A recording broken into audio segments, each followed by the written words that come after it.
কাশ্মীর ইস্যুতে গেল কদিন ধরেই চরম উত্তেজনা বিরাজ করছে দুই পরমাণু শক্তিধর দেশ ভারত ও পাকিস্তানের মধ্যে। পরিস্থিতি দিন দিন আরও আক্রমণাত্মক আকার ধারণ করছে, যা শেষ পর্যন্ত কোথায় গিয়ে ঠেকে তা বলা মুশকিল। এরই মধ্যে নানা হুঁশিয়ারি সহ যুদ্ধের প্রস্তুতির কথাও জানিয়েছে দেশ দুটি। তবে প্রশ্ন হলো, সত্যিই যদি প্রতিবেশী এই দুই দেশের মধ্যে যুদ্ধ শুরু হয় তাহলে কতটা প্রভাব পড়বে বাংলাদেশে?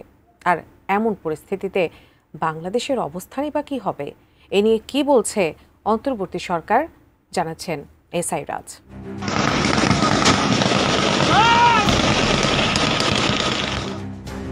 সম্প্রতি কাশ্মীরের পেহেলগামে জঙ্গি হামলার ঘটনায় আবারও উত্তপ্ত হয়ে উঠেছে ভারত পাকিস্তান সম্পর্ক। হামলার ঘটনায় পাকিস্তানের ঘাড়ে দোষ চাপাচ্ছে ভারত। এর মধ্যে দেশ দুটির মধ্যে গুরুত্বপূর্ণ সিন্ধু নদের পানি চুক্তি স্থগিতের ঘোষণা দিয়েছে দিল্লির এমন প্রতিক্রিয়ায় ক্ষুব্ধ হয়ে উঠেছে ইসলামাবাদও। পাল্টাপাল্টি বক্তব্যে হুঁশিয়ারি উচ্চারণ করছেন দুই দেশের রাষ্ট্রপ্রধানরা। কথার ধারে রীতিমতো যুদ্ধের আশঙ্কা তৈরি হচ্ছে চিরশত্রু এই দুই প্রতিবেশী রাষ্ট্রের মধ্যে। তাই প্রশ্ন উঠেছে, পরমাণু শক্তিধর দুই দেশের মধ্যে যদি সত্যিই যুদ্ধ শুরু হয় সেক্ষেত্রে কতটা প্রভাব পড়বে বাংলাদেশে, সেই সাথে বাংলাদেশের অবস্থানই বা কী হবে? এসব নিয়ে এবার বাংলাদেশের অবস্থান তুলে ধরেছেন অন্তর্বর্তী সরকারের পররাষ্ট্র উপদেষ্টা মোহাম্মদ তৌহিদ হোসেন। তিনি জানান, আলাপ আলোচনার মাধ্যমে ভারত ও পাকিস্তানের মধ্যে চলমান উত্তেজনা প্রশমনের পক্ষে বাংলাদেশ। দুটি বন্ধু প্রতিম দেশ চাইলে বাংলাদেশ মধ্যস্থতার ভূমিকা পালন করতে পারে, তবে তার আগে আগ বাড়িয়ে কিছু করার পক্ষে নয় ঢাকা।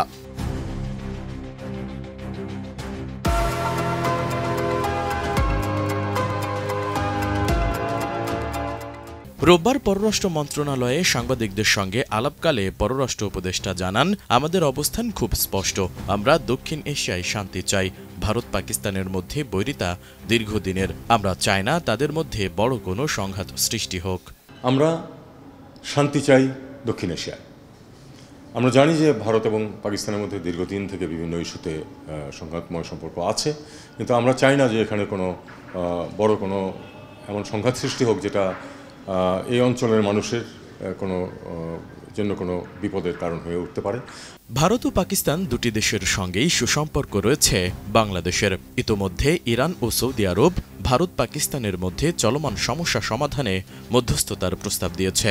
সেক্ষেত্রে বাংলাদেশও মধ্যস্থতার ভূমিকা পালন করতে পারে কিনা এমন প্রশ্নের জবাবে তৌহিদ হোসেন বলেন, আমি মনে করি না এই মুহূর্তে আমাদের মধ্যস্থতা করার মতো কোনো ভূমিকা নেওয়া উচিত।